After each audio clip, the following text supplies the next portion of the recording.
मानव इतिहास ना हमेशा से ही अप्रत्याशित विचित्रताओं, चतुर चालों और बेहद अजीब घटनाओं से भरा रहा है।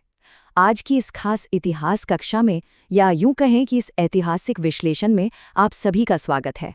आज हम कोई बोरिंग सी हिस्ट्री क्लास नहीं करने वाले। इसके बजाय आज हम एक ऐसी ऐतिहासिक समय रेखा यानी टाइमलाइन को देखने वाले हैं जो उन घटनाओं पर प्रकाश डालती है जिन पर शायद ही आप आसानी से विश्वास कर पाएं। ये वो घटनाएं हैं जो हमें दिखाती हैं कि इंसान सदियों से कितना रचनात्मक और, अगर सच कहूं तो कभी-कभी कितना सनकी रहा है। तो चलिए फटाफट देखते हैं कि आज के हमारे इस ऐतिहासिक सफर के मुख्य पड़ाव क्या-क्या हैं। सबसे पहले प्राचीन काल की हड़ताल और पालतू जानवर, फिर 18वीं सदी के अनानास और वैम्पायर, उसके बाद 1896 का 38 मिनट का युद्ध, फिर प्रथम विश्व युद्ध के दौरान नकली पेरिस का भ्रम और अंत में 1945 का वोडका का महान अकाल। ये समय रेखा आज की इस कक्षा का पूरा दायरा सेट करती है। हम 1152 ईसा पूर्व के प्राचीन श्रम विवादों से छलांग लगाते हुए सीधे 20वीं सदी के मध्य में होने वाले एक बहुत ही अजीब जश्न तक जाने वाले हैं। तो कुर्सी की पेटी बांध लीजिए। शुरुआत करते हैं भाग 1 से, प्राचीन काल, हड़ताल और पालतू जानवर। ये वाली जानकारी ना वाकई हैरान करने वाली है। मतलब अगर हम किसी श्रमिक हड़ताल या लेबर स्ट्राइक के बारे में सोचते हैं तो ऐसा लगता है जैसे ये तो बिल्कुल मॉडर्न सी बात है, शायद इंडस्ट्रियल रेवोल्यूशन के बाद की, है ना? लेकिन ऐसा बिल्कुल नहीं है। इतिहास की सबसे पहली दर्ज हड़ताल आज से हजारों साल पहले 1152 ईसा पूर्व में हुई थी। देर अल मदीना में नेक्रोपोलिस, जो कि एक तरह का विशाल कब्रिस्तान था, उसका निर्माण कर रहे मिस्र के श्रमिकों ने लिटरली अपना काम रोक दिया था। और कारण क्या था?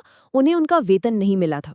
ये बात हमें बताती है कि अपने हक के लिए आवाज उठाना कोई नई बात नहीं है। ये तो सहस्राब्दियों से हमारे मानव स्वभाव का एक अटूट हिस्सा रहा है। अब प्राचीन रोम में पालतू जानवरों का जो चलन था वो भी काफी दिलचस्प था। आज हम घरों में कुत्ते या बिल्लियां पालते हैं, राइट? लेकिन प्राचीन रोमन लोग केवल यहीं तक सीमित नहीं थे। बिल्कुल नहीं। वो घरों में कुत्तों के साथ साथ फेरिट यानी नेवले जैसे दिखने वाले जानवर और यहाँ तक कि बंदरों को भी अपने साथी के रूप में रखते थे। ये दिखाता है कि उस समय भी लोग विदेशी और थोड़े अलग तरह के जानवरों के साथ कितना गहरा भावनात्मक जुड़ाव रखते थे। चलिए अब आगे बढ़ते हैं भाग 2 की तरफ, 18वीं सदी, अनानास और वैम्पायर। अब मेरा आपसे एक सवाल है। मान लीजिए आप 18वीं सदी के इंग्लैंड में हैं और आपको समाज को दिखाना है कि आपके पास अथाह पैसा है, तो आप क्या करेंगे? कोई बहुत कीमती आभूषण पहनेंगे या कोई खास तरह की महंगी पोशाक? इस सवाल का जवाब जितना हास्यास्पद है ना, उतना ही उस दौर की मानसिकता को भी खोल कर रख देता है। अब इस तथ्य के बारे में जो सबसे दिलचस्प बात है वो ये है कि जवाब है अनानास। जी हाँ, बिल्कुल सही सुना आपने। 18वीं सदी के इंग्लैंड में अनानास इतनी ज्यादा दुर्लभ और महंगी चीज हुआ करती थी कि अमीर लोग इसे खाने के बजाय एक फैशन एक्सेसरी की तरह अपने साथ लेकर चलते थे।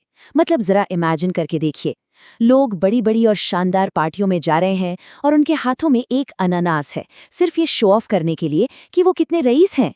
ये फल इतना कीमती था कि इसे सिर्फ दिखा देने भर से समाज में आपका रुतबा तय हो जाता था। लेकिन एक तरफ जहां इंग्लैंड में अनानास जैसे अजीबोगरीब चलन हावी थे, वहीं उसी दौर में न्यू इंग्लैंड में एक बहुत ही गंभीर और भयानक अंधविश्वास पनप रहा था। 18वीं और 19वीं सदी में वहां के लोगों के बीच वैम्पायर का खौफ इस कदर हावी था कि वे लिटरली कब्रिस्तानों में जाकर शवों को बाहर निकाल लेते थे। उन्हें सच में दिल से ये लगता था कि मरे हुए लोग वैम्पायर बनकर वापस लौट रहे हैं। एक तरफ समाज का एक हिस्सा फालतू के दिखावे में डूबा था, तो दूसरा हिस्सा मौत को लेकर इन खौफनाक भ्रांतियों से जूझ रहा था। अब हमारी टाइमलाइन आती है भाग 3 पर, 1896, 38 मिनट का युद्ध। ये जो नंबर 38 है ना, ये कोई आम आंकड़ा नहीं है। ये दरअसल वो कुल समय है जितनी मिनट तक एंग्लो ज़ैंज़िबार युद्ध चला था। जी हाँ, केवल 38 मिनट। विशाल ब्रिटिश सेना के सामने ज़ैंज़िबार ने मात्र 38 मिनट में ही घुटने टेक दिए थे और आत्मसमर्पण कर दिया था। इसे इतिहास का सबसे छोटा युद्ध माना जाता है और ये इस बात को बिल्कुल साफ कर देता है कि जब दो पक्षों की सैन्य ताकत में जमीन आसमान का फर्क हो तो ऐतिहासिक घटनाएं पलक झपकते ही कैसे बदल सकती हैं। सफर को आगे बढ़ाते हुए चलते हैं भाग 4 में, प्रथम विश्व युद्ध और नकली पेरिस का भ्रम। और ये घटना तो शानदार ढंग से दर्शाती है कि इंसान का दिमाग अपनी रक्षा के लिए किस हद तक जा सकता है। असल में फ्रांस ने जर्मन हमलावर विमानों को चकमा देने के लिए एक पूरा का पूरा नकली यानी डमी पेरिस बसा दिया था। इसमें असली पेरिस जैसे स्मारकों की बाकायदा प्रतिकृतियां यानी रेप्लिकास बनाई गई थीं।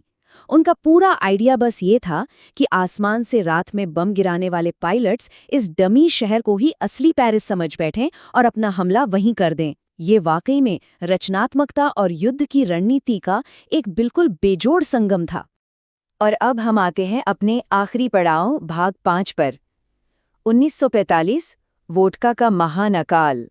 तो इस घटना का सबसे महत्वपूर्ण पहलू ये है कि जब दूसरे विश्व युद्ध के खत्म होने की खबर आई तो जश्न का पैमाना क्या रहा होगा।